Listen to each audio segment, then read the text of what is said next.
What is good, everybody? This is your guy Manny, and this is the Talking Sports with Manny YouTube channel. The Commanders win.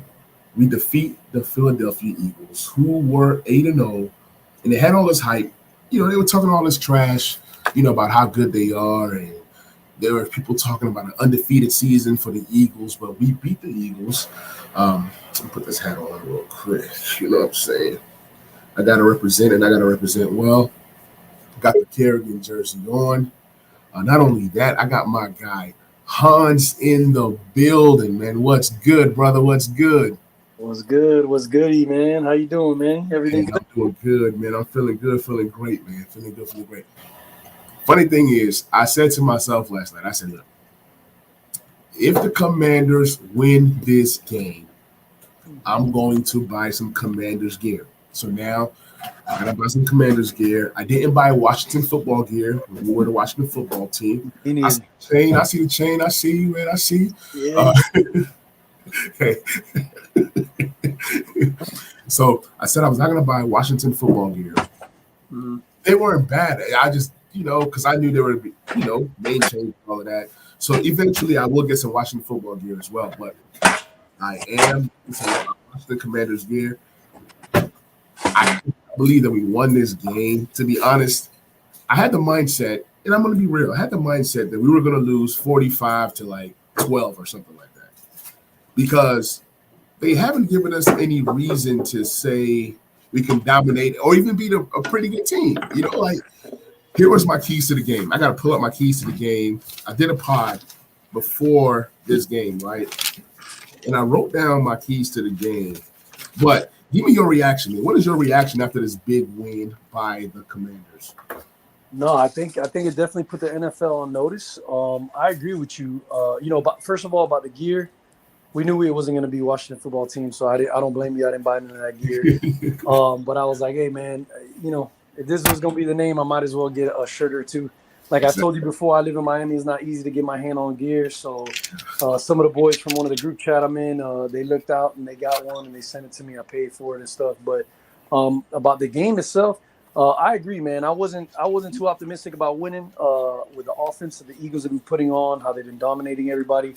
I think the style of play that we play is going to be hard to play, to play a close game if we didn't play exactly the way we needed to play, right? You need to jump out on the lead. You need to keep the lead because the style that we play, you go down 2 touchdowns and you're chasing the game the entire time and the run game goes out.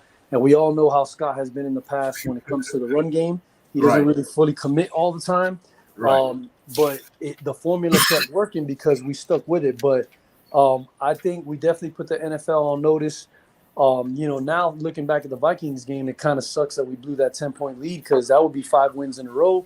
Yep. And we would be rolling. And I give respect where respect is due. 8 wins is 8 wins in the NFL. It's hard to do. But I also, just like I feel ourselves haven't played a bunch of tough competition, I don't feel the Giants have played a lot of tough competition, and I don't feel like the Eagles have played a lot of tough competition. Now, they've done what they had to do because they're a good team, and they've won against those teams in those games, and they've done it in dominating fashion. But this is a classic example why you don't underestimate a team and you don't take them lightly. I think Philadelphia took us lightly. They had that whole special on Jalen Hurts. America was behind them. But the problem is, you can't forget, man, division rival games, the records go out the door, man. We know you better than you know yourself. You know what I'm saying? Right. So it's like the head coach Sirianni, he seemed real cocky all week and all that stuff. And that's what happens, man. Like what you put out there is what your locker room gets behind. So I feel the vibe that he put out was like, hey, we should be able to do this. We should keep it rolling. I feel like they look past us. Right. And Taylor's the type of guy that I feel like the team definitely rallies around. And he's erratic at times, but last night was one of those nights where he was clicking.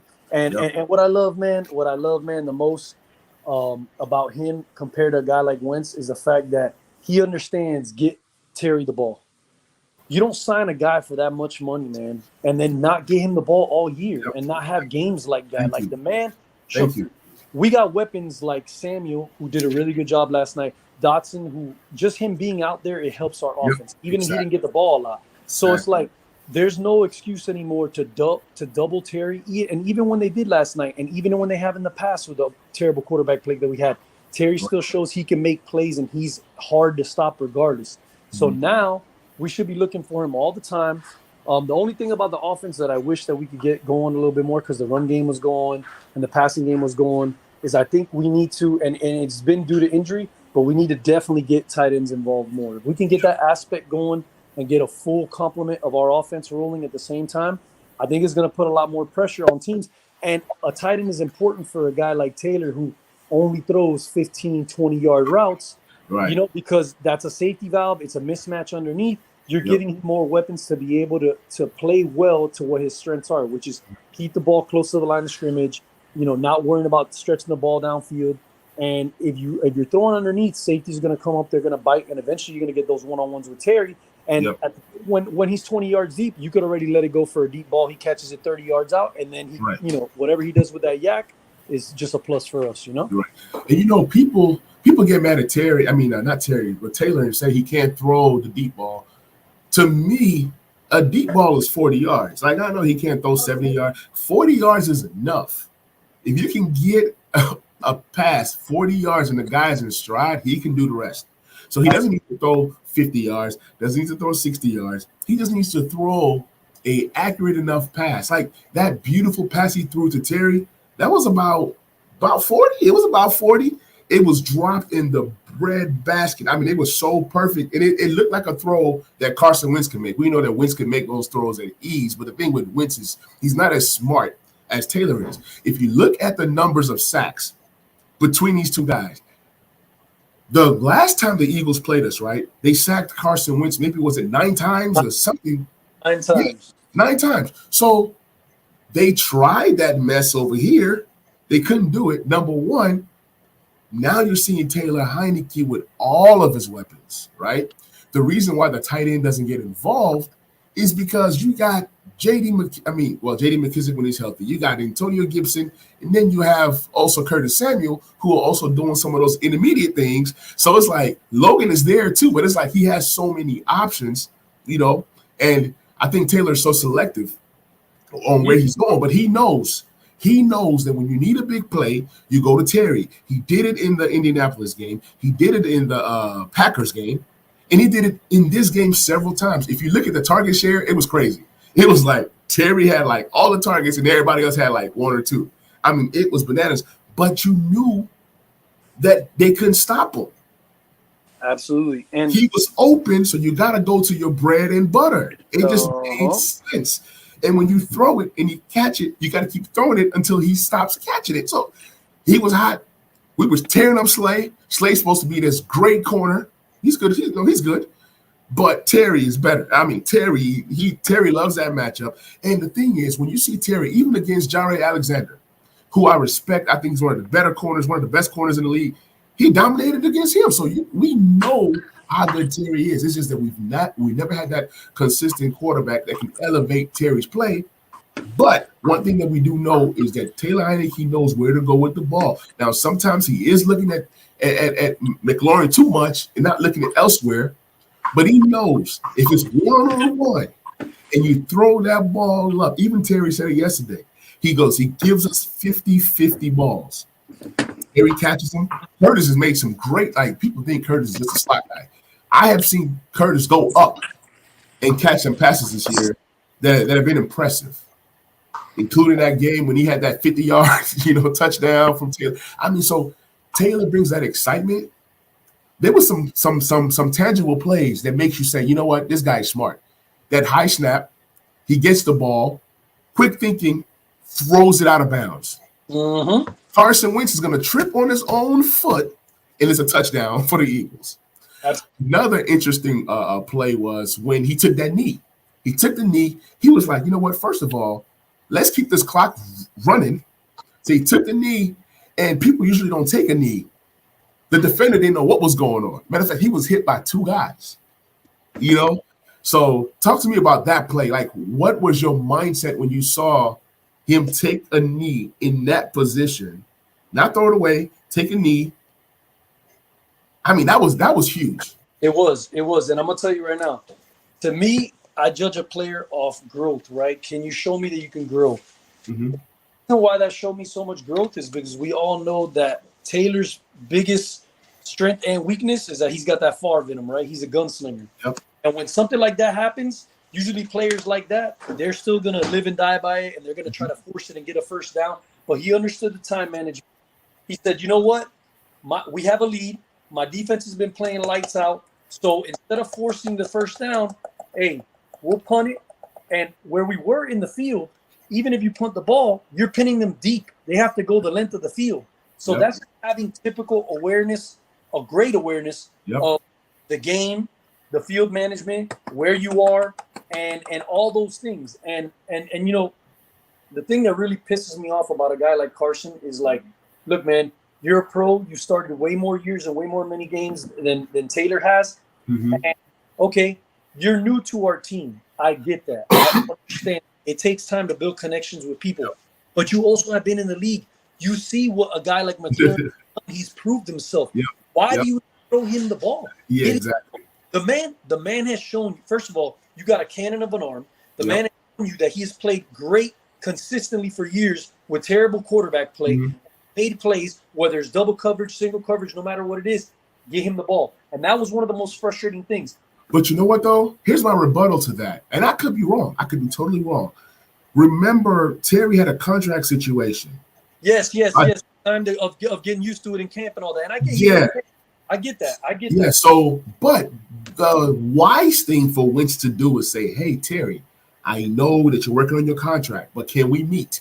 Can we get somewhere and get some timing things done? That's what a leader would have done. You know, you would have thought that Wentz would have reached out. And I also think because of that contract issue, might have been the reason that these two guys couldn't really gel. They couldn't gel. But you can see that the rapport that Taylor Heineke and McLaurin have, it goes back from last season and even the season before. You know, they have that rapport.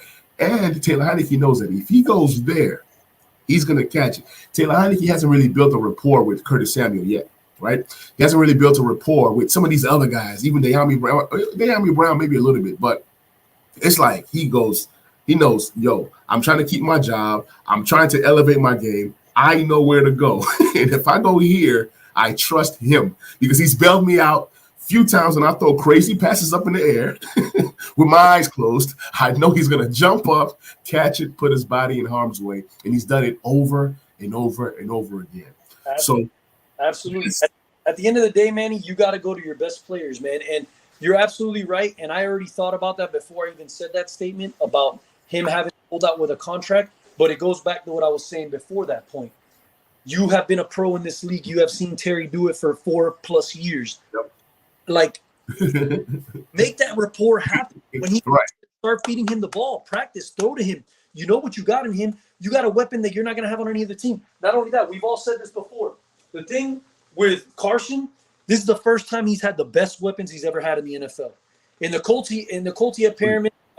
I mean, in Philadelphia, he had a couple receivers, but they were mediocre. Now you've got 3 solid receivers. Listen, man, this is the way I see it. In the beginning game against Jacksonville, you're favoring Jahan Dotson, a rookie. Come on, dog. Come on. Yeah. Like, come on, bro. Like, go to Terry. It doesn't take rocket science to do that, dog. Right. You have not had a lot of time to build with this rookie either. So what's the point? Yeah, he was there in camp when you first started. So what, man? Yeah. He doesn't have game experience. He's not the person that Terry is, and he is not. He has not proven to me. You know what I'm saying? It's like picking potential in a girlfriend, or picking a winning girlfriend that you know has proven, hey, she's dude, like she's the one. Like, but I'm gonna go on this potential. Okay, I get it. I'm not saying Jahan's not gonna be good, but and I don't mind that he picked Samuel because Samuel gets a lot of good matches. He gets a lot, right? So he gets to go against the weaker DB on each team, and he has speed and he's dynamic. I get that. But you got to get Terry the ball, and that's what exactly. And the thing, Terry's always open. He's always open. This is the same Terry that we've been seeing since the season started. So it's not like, Terry's been open. You can go back and look at the tape. There were times when Terry's open, he just doesn't look there. It's like he's blind. You have to know who your first read is, your second read, your third, and so forth. You got to know when it's a third down situation, Terry has to be your first read. Yep. And that's why Taylor Heineke has been so successful, because he knows where to go on third down on the first read. But I got some numbers for you. Absolutely, absolutely. And So yeah, I did a stream about maybe 3 or 4 days ago before this game, and I said, here are my keys to the game. I said, if the Commanders can run the ball for 120 yards, I like our chances at winning. I said, if the Commanders can get 6 sacks, I like our chances at winning. I said, if the Commanders can just be +1 in the turnover battle, I like my chances of winning this game. And then I said, if we can keep the Eagles to 22 points, I like my chances of winning this game. So now I'm going to go into the stat book and look at the actual numbers. I know you were pretty dead on. And the thing is, I was just so proud of myself for that pod that I didn't even want to. And the funny thing is, that pod never made it to the audio. I'm so sad about that, because my StreamYard filled up, so I couldn't extract it. So now I have to figure out another way to kind of get that pod onto the audio portion of it. But it's crazy because, like you said, some of these things I was spot on, right? But I want to pull up the exact numbers, and then we're going to dissect this thing one by one, just to see how accurate or how close I was or wasn't. I know we ran for more than 120. I'm just trying to pull up the exact. Oh yeah, for sure. The exact numbers. I think the exact numbers might have been somewhere around 150, but I want to pull it up. Where is it? Where is it? Eagles. So I mean, Brian Robinson. Talk to me about Brian Robinson while I'm pulling up this. Well, right here. The good thing about Brian Robinson is we all know he's not 100% healthy. I think when he's 100% healthy, we're really going to see what we could do. But the thing is, it's not just about that. It's just that him and Terry complement each other perfectly. Yep. Perfect. And I was telling my brother last night, we were watching the game, and they had like 1 or 2 runs where they gave Gibson the ball up the middle. And he's shown that he could do it, but that's not what you do with him. You get the ball outside with him. And every time he was getting the ball outside, he was picking up 8, 10 yards, some first downs. And Brian Robinson, he runs hard. Let me tell you something. Anytime we need a short yardage first down in the past with Gibson, we get stuffed on a 4th and 1, 3rd and 1, all those things. But with Brian Robinson, that does not happen. It does not exist. Like, he will get those yards. Last night, a perfect example is that goal line run, or that one where he almost had the first down. He's dragging guys behind him. I mean, that's the type of guy that you're getting. That's that bell cow. And we all saw in preseason how good his hands are and how he could catch. I'm excited when we add that dynamic to the offense, but it's still, like I said, since he is recovering from the injury, he's not fully there yet. And then at the end of the day, the last stat that I would say that matters about that the most is Scott Turner. What does he feel like calling that day? Because when he goes away from the run, it doesn't help us, and it doesn't help a guy like Taylor. I think that a guy like Taylor has helped Scott Turner because he knows he doesn't have a fancy toy like what he thinks is Carson Wentz, where he could just drop back and throw the ball almost every single down. So he has to help Taylor by running the ball, and that has definitely helped our offense. But I think Brian Robinson is going to be great. I think he's just going to get better and better as the season goes on. And the last point I'll make, the fact that he didn't play the first 4 games of the season, you know how it is. The rookies hit the rookie walls. It's the same thing with Jahan Dotson, right? Do you need anything? They're going to probably be a little bit fresher down the stretch because they got that time to rest. Yeah, they were recovering from injuries, but they still weren't playing, and it'll almost be like playing a college schedule for them. So that I'm excited for as well. But if you got the numbers, go ahead and we'll yes, sir. I got the numbers. So I said the Commanders need to rush for 120 yards. We rushed for 152 as a team. Okay. That was beautiful. We had 86 yards from Brian Robinson Jr. We had 44 from Gibson. We had 12 from Curtis Samuel, and then we had 10 from Taylor Heineke. So we ran the ball 49 times. I love it. 49 times. We passed the ball 29 times, and that's the formula. I saw somebody on Twitter say, hey, because when you watch that game versus it was like Carolina versus ATL, I think. That Thursday night game, and it was raining, and the Panthers ran the ball like crazy. They ran more than they passed. And I stood by that guy. I said, yes, we need to run more than pass. That's just a formula for success. And we ran the ball. We controlled the clock. So I said 120. We rushed for 152. I said 6 sacks. We got 1 sack. And the only reason why we got 1 sack was because of time of possession. We were shutting them out. Sometimes it was some 3 and outs. I mean, we contained Jalen Hurts. When they told me that Holcomb and Mayo wasn't going to play, I know Mayo isn't all that, but Mayo is one of our top linebackers. And because of depth reasons, Jamie Davis stepped up. So we didn't really need to sack them 6 times. We contained them enough. Also, I said we need some turnovers. I've been praying, crying, craving for some turnovers. I mean, we cannot create them. It's been bad. And I said we need to be +1. We were +2. You know, that last one was a gift. I'll take it, though. I'll take it. It's still a turnover. Absolutely. Hey, I don't care how it comes. Exactly. We've gotten screwed many of times being Commander fans. You know how it goes. It never goes our way. So I don't feel sorry for the Eagles. Same. And then the last thing I said, keep the Eagles to 22 points. We kept them to 21. So, I mean, it was a miracle. And I didn't know how we were going to score more than 21 points. But I just knew somehow, some way. And shout out to Joey Sly. I was just about to tell you that was the unsung hero of the game. A 58-yarder and a 55-yarder, and that wind was blowing, man. Man. That was huge. Those points were huge, man, because it kept the separation where it needed to be.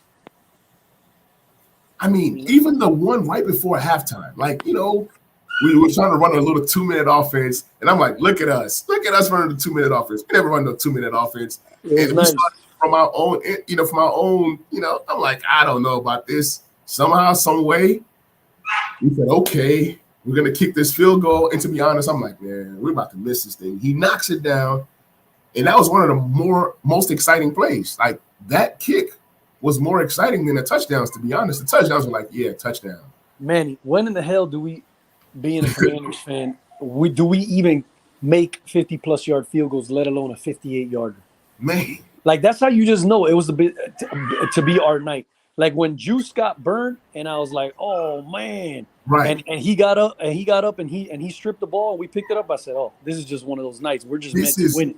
You know? Everything was perfect.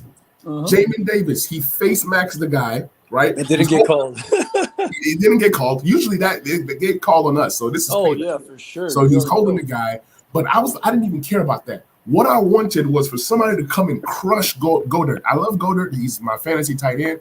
But that guy, what's his name? Ridgeway came from the top and just boom, got on top. He's played well, man. He's played really well for us.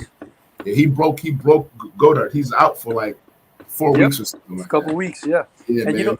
you know what's funny, Manny, is that look at our secondary. You got 2 third-round picks in Fuller and Juice. You got a 5th-round pick in Forrest, and you got a 7th-round pick in Cam Curl. It just shows you, man, if you can have good coaching and you can have the right players, and that just shows you we didn't need Will Jackson, and we whiffed on that because we did not pick somebody who runs the system that we run. It's not to say Will Jackson's not a good corner. It's just he's a man guy. We play a lot more zone. The fact that our back end and our front end are so solid, it helps mask whatever we have going on with the linebackers. Boston did a pretty good job last night. You know what I'm saying? Jamin Davis stepped up. Like, we had guys do what they got to do.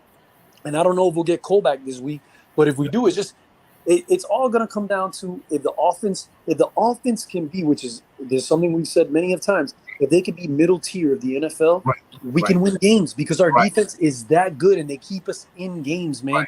Now, they don't create all the turnovers. They're not one of the top fantasy defenses, but they don't allow you. They bend, but they don't break.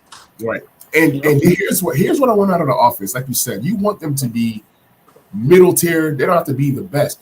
If we can just sustain some drives and kick some field goals, look, I'm not saying I'm okay with 5 field goals, but I'm okay with 5 field goals if it's some pretty good drives that got some chunk, yards.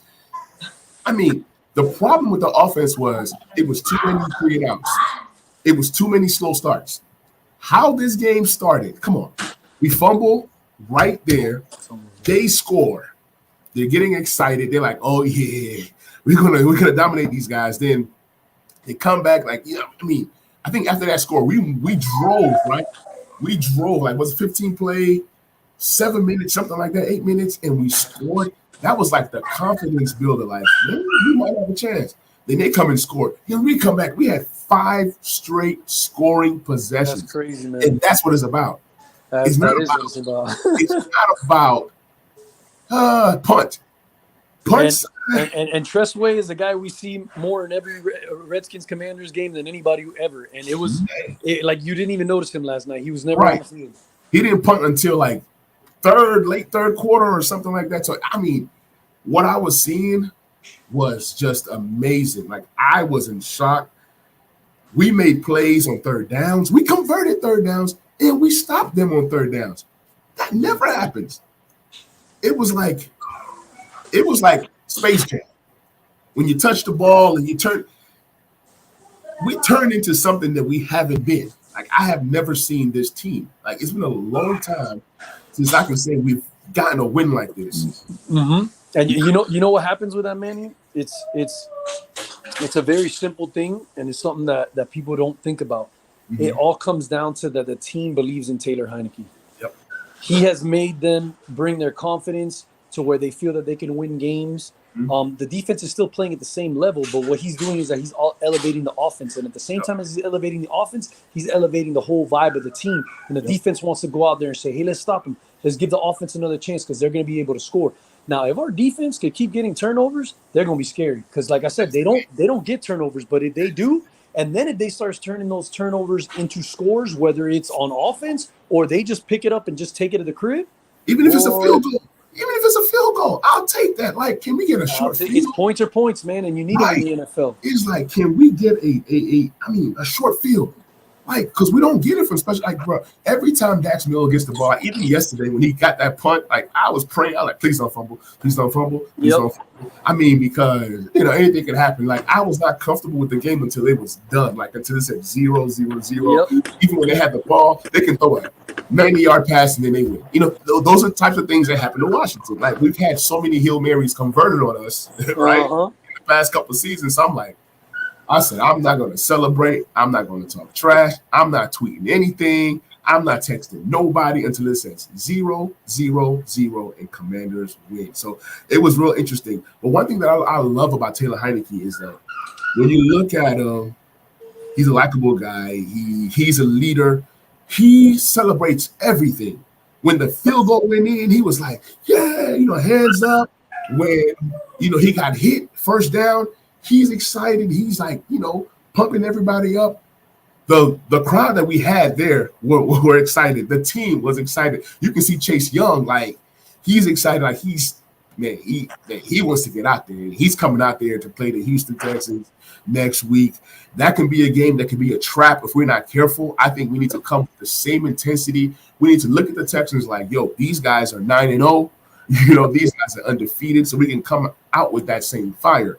Because I'm telling you, guys like David Mills and some of these dudes, they can surprise you. And they're hungry, man. They're hungry. Remember, they have a losing mentality. Not losing, but like they come from a losing culture like we do. Yep. So they get tired of losing too. They think a lot like we do, like that underdog mentality. And I'm gonna tell you, going back to what you said about Chase Young, whenever he plays, whether it's next week or the week after that, I'm bringing him in off the bench and I'm bringing him in on third downs. That's just a start. See how he's working. Bring energy in for pass rushes to where he's not having to cut to play the run or anything like that. Is just go get the quarterback. Just play downhill. Don't worry about cuts. Go get him and make the game easy on him and ease him back into the game. But you don't rely on putting him as a starter and making him play right away and doing all the things that because I'm gonna tell you right now, getting him back, what it is a luxury because the rest of the defensive line is doing what they got to do, even with Mathis out, who we were counting on. Ridgeway has stepped up big. Guys are in roles, man.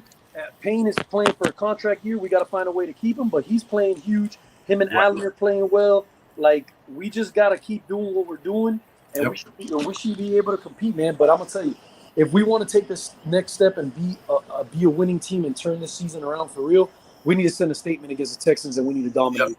Yep. You know what I'm We saying? need to beat them 30-0, like Yep. 30-12, 30-3. That's when you say, you know what, we're a good team. We Yep. came here, we dominated a team that we're supposed to dominate. And that, Mhm. like, I want them to take Davis Mills and break him. That's what you do. You treat Absolutely. Davis Mills as he's a rookie. You treat him as he has no experience. You Yep. treat all the who was Nico Collins, who was Brandon Cooks. You dominate these guys. You control the line of scrimmage. You run the ball. You control the clock because they love to run the ball as well. You know, Damian Absolutely. Pierce. But one thing I can say about the Commanders is that the run defense has been stellar all year. Outside of a few plays that I've seen that I didn't like when DeAndre Swift went off on us, you know those first 4 or 5 weeks, Yeah, that's the second game of the season, you know. right? But after that, the defense have pretty much stopped the run. Yeah. Aaron Jones, I mean, they do a pretty good job. So if you can stop the run, make these guys try to beat us with the pass, send the pass rush, like you said. If Chase Young is in the game on third downs, right? You send an extra person just to kind of create that one-on-one. Send it, like rush five. So Chase, you one-on-one, Payne, you're one-on-one, you're one-on-one, you're one-on-one, and let's see what happens. You know, let's see. Can we create some havoc? Can we make things hard? Like, I want to see a dominating defensive performance. Absolutely. Right? It's also an opportunity to give even more confidence to the offense. If we win 30-3 game, if the offense can put together back-to-back weeks of scoring over, let's say, 24 points, right? I mean, man, it should just help the psyche of the team. It should give Taylor more belief, and then people are just going to have to respect us. And just Scott Turner has to remember, keep the run first, man. And even if it's not working, stick with it because our defense is going to keep us in games enough to where you can still run the ball and you don't have to abandon the run game. Exactly. And if the defense is rested like they were yesterday, they barely played. So I always tell people the run game and the defense goes hand in hand. If the run game is good and the defense is good, it's because they're helping each other. You know, it's just one of those things. So defense goes out there, gets them off the field, offense gets the ball and sustains some drives, and field goals are our friends. People think that field goals are bad. Field goals are good, especially if it's a long, sustaining drive that you put some things together. Then those things start to become touchdowns. Then it's like, okay, we went, we got to the 20. Let's try to get to the 10 next time. Let's try to get to the 5. Let's score a touchdown or two. So, I am excited for what we've done, what this team is doing, and where this team is going. I lost hands, but it's all okay. I'm right here. Okay. Yeah, I got to get going in a little bit, but me too. I'm ending the stream like in about 10 minutes. So whenever you got to go, it's all good, brother. Yeah, man. I would just say my last, this will be my last thought because I got to get going, like I said. But I'm excited to see what the team does. By the comments that Rivera addressed about the quarterback going forward, to me, it screams that Taylor's going to be the guy. He's done too much. He has the momentum going too much. If you want to have a chance to try to win this in this season, you got to stick with him and ride it out no matter what. Even if he has a win or two, a loss or two in a row, you still got to stick with it. He gives us the best opportunity to win. It is what it is, man. Wentz just doesn't seem like he's going to be the guy. We could always revisit that in the offseason. But ride this hot hand while you can. And Manny, like always, brother, I appreciate always chopping it up and talking ball with you, man. I appreciate you inviting me to come on, man. Hey, anytime you need me, you let me know ahead of time. And we'll make it happen, Captain. Yes, sir, man. Appreciate you coming on the show, man. For sure, my brother. Be easy, sir. man. Yes, sir. You take care. Brother. All right, now. Yes, sir. So, guys, man, that was my guy, Hans, man. A real good friend of mine, man. Knows ball. So, Commanders win. I'm still excited. I mean, it's been a great day so far. But let's go ahead and look at some numbers before I go ahead and end this stream, in this episode. So, Derek Forrest obviously had an interception, also had a fumble recovery, right? Benjamin St. Juice, people were saying, oh, he sucks and this, that.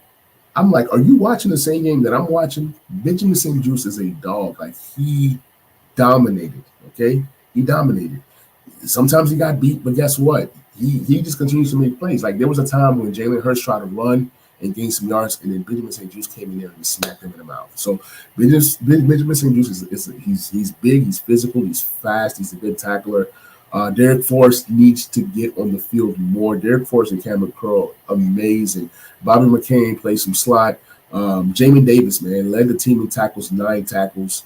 Shout out to Montez Sweat getting a sack, but they applied pressure. They didn't get home. Pressure's good. There were some times that they applied pressure and then they made Jalen Hurts throw a crazy pass, or they made Jalen Hurts rush a bit. So that's good. It's not always about sacks. It's about rushing the quarterback and putting him in uncomfortable situations. So Smith Williams, Jonathan Allen, the defensive line is playing great. And when you add a Chase Young to this group, it's just going to be scary for the NFL. So I love what I saw out of the defense. Even the back end, right? I saw tackles for losses. I saw, pass the fence. But when you look at the Eagles, right, they sacked the Commanders 9 times in the first matchup. And in this matchup, they sacked the Commanders 3 times, right? That's a testament to Taylor Heinicke. There were times when Taylor Heinicke had to take the sack to not do something crazy. Obviously, we did have some turnovers, but there are things that we can clean up to be better.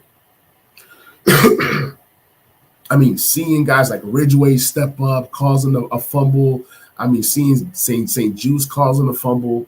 It was inspiring. Seeing Terry McLaurin catch 8 passes for 128 yards, inspiring.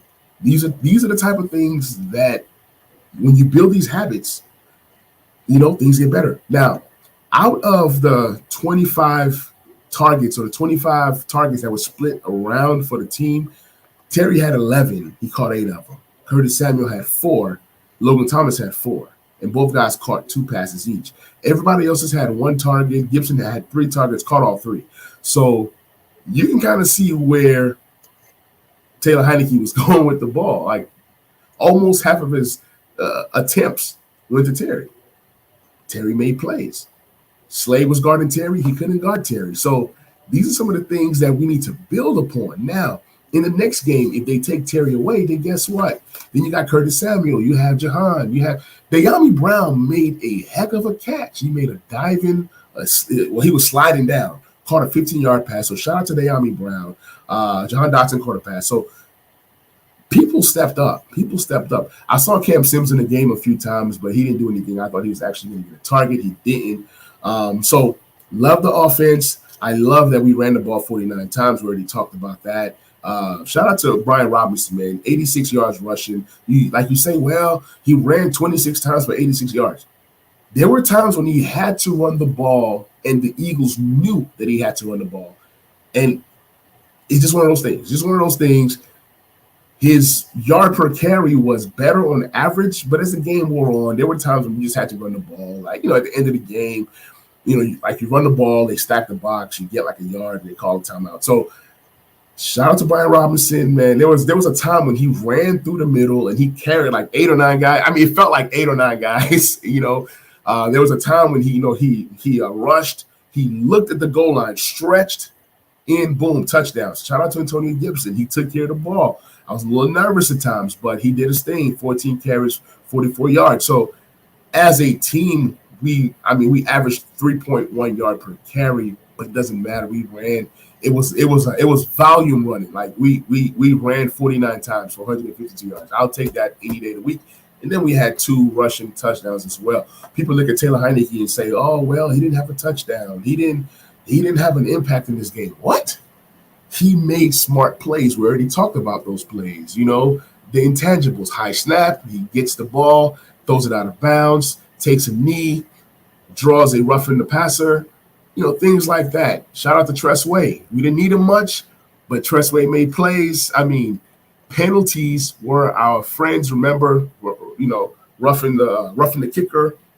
Shout out to Joey Slye. We talked about him with his 4 field goals, with 2 50-plus field goals, with 1 being a 58-yarder. Everything went well for the Commanders. There were some things that didn't go well, but guess what? It was our time, our turn to benefit from good fortune. There were some missed calls, but like I said, sometimes missed calls are good. So, man, feel good win. 32-21 as the Commanders defeat the undefeated Philadelphia Eagles. Now, remember 2 years ago when we beat the Pittsburgh Steelers. They were undefeated as well. I think they were 9-0 at the time. It was a Thursday night game, a replacement game because of COVID or whatever. And then we ended up winning that game, and we with Alex Smith, it was an amazing, amazing game. That defense was good. And then we made that run, and we made the playoffs. I believe we made the playoffs that year. So this is one of those type games where you beat a really good team, undefeated, on the road. Huge, huge win. We're now 5-5 with the Houston Texans coming up next. I don't want to look too far ahead, but it is what it is. You are listening to the Back Row Commanders Show. Your host, Manny, on the Talking Sports with Manny YouTube channel. Please subscribe to the YouTube channel. Please give me a rating, 5-star on Apple, Spotify, wherever that you catch your podcast. And I will catch you guys on that next episode. Hail to the Commanders. Let's go. I'm out. Peace.